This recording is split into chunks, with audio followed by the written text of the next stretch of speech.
Good morning, my friends. Welcome to today's episode of Thriving Beyond Codependency. Today, we're actually starting another series. I have a lot of different ideas in my head lately with all this new open space, and I'm just running with it. So today's inspiration, I wanted to talk a bit about boundaries. So we're going to be starting the Boundaries series, and this will be episode 1.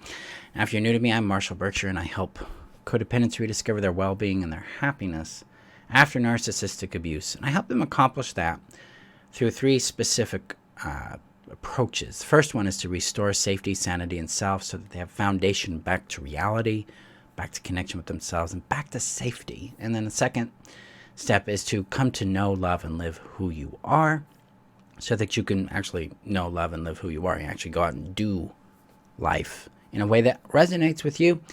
And then the third one is to create happy, sustainable relationships. That includes friendships, romantic relationships, platonic ones, professional ones in your life. And I help them accomplish that through my 3 primary courses, the Heal Yourself Strategy, the Know Yourself Strategy, and Relationship Strategy. If you're curious about what those are, links above on Facebook, below on YouTube. Now, before we get started with boundaries today, I've got to share this out to the community. The community is it's your safe haven. It's your shelter here on the internet where you can find tools, guidance, and support in helping you thrive beyond codependency, thrive beyond the narcissistic abuse, actually connect with people who get you.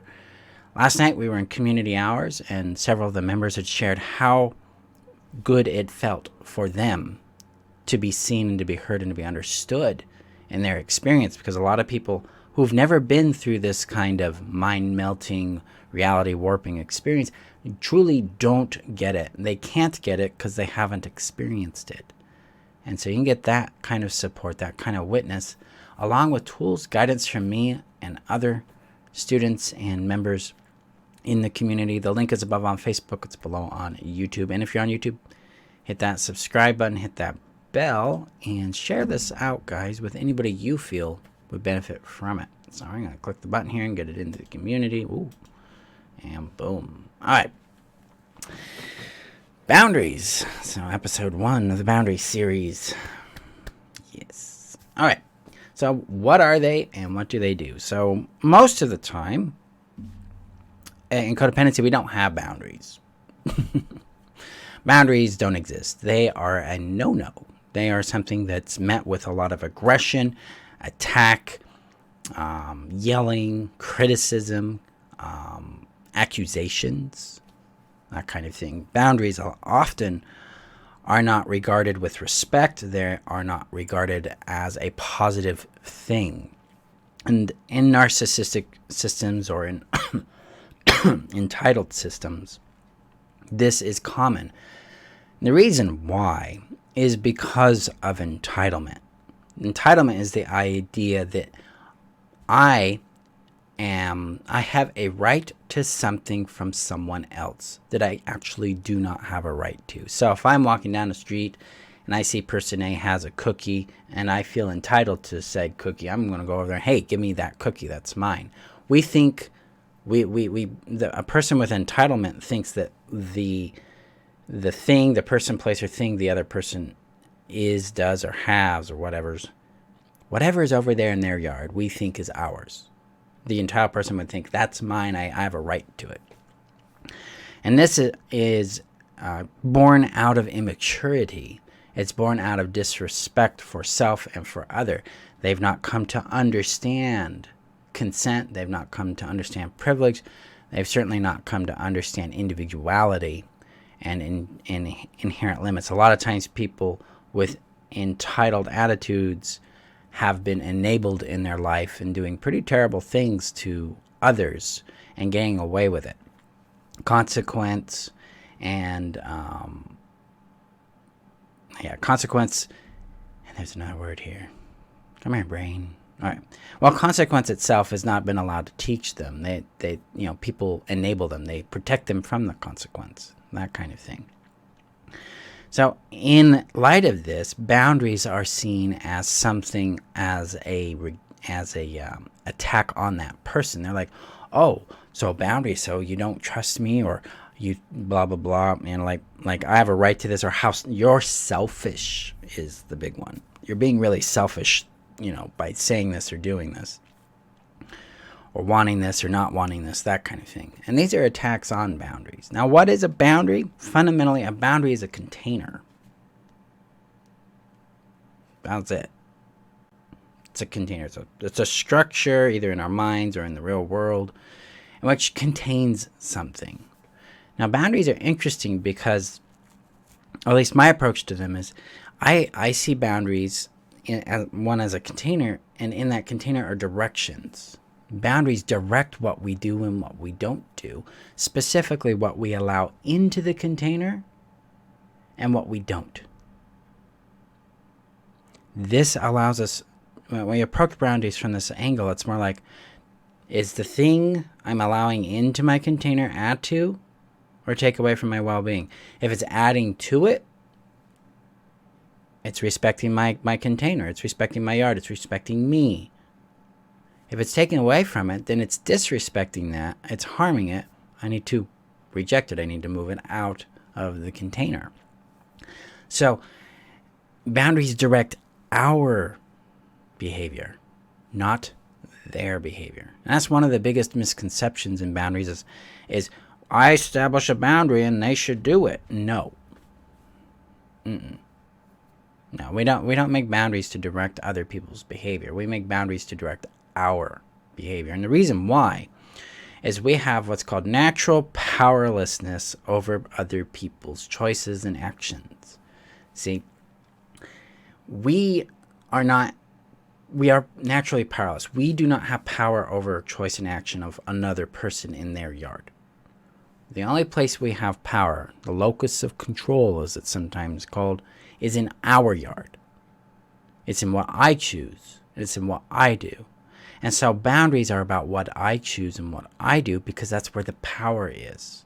So I encounter something in my world and it approaches my boundary. Bink. And I'm like, okay, boundary's been occurred. Now I look at what's going on there. Maybe somebody's making a request. Maybe they're asking something of me.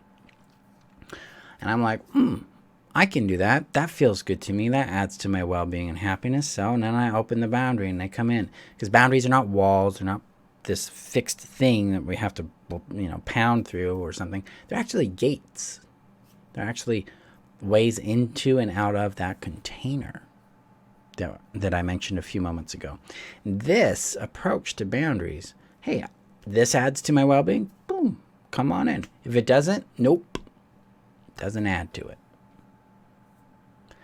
This allows us to remain healthy.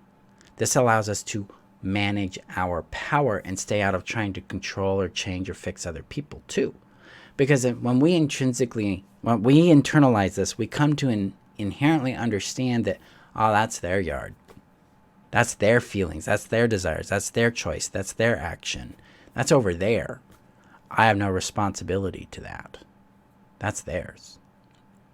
Staying out of their yard. I'm not going to get involved with it. I'm not going to criticize it. I'm not going to judge it. I'm just going to stay out of it. It's like, not my business. That's the beauty of this. Because the boundary here is that that's not my yard. I should use my choice in action or my personal power to come back to my yard and look at what's going on there. This empowers our sovereignty. It empowers our freedom and our liberation. It also empowers our safety and our well-being and our happiness ultimately. Because now if we're using our boundaries to direct who and what we allow into our container, then we can be choosing who and what's that show up and love us and add that we like, that we're happy with. That's the power of boundaries. This is the power of your yes and your no. A yes is come into my container, a no is no, you're outside the container.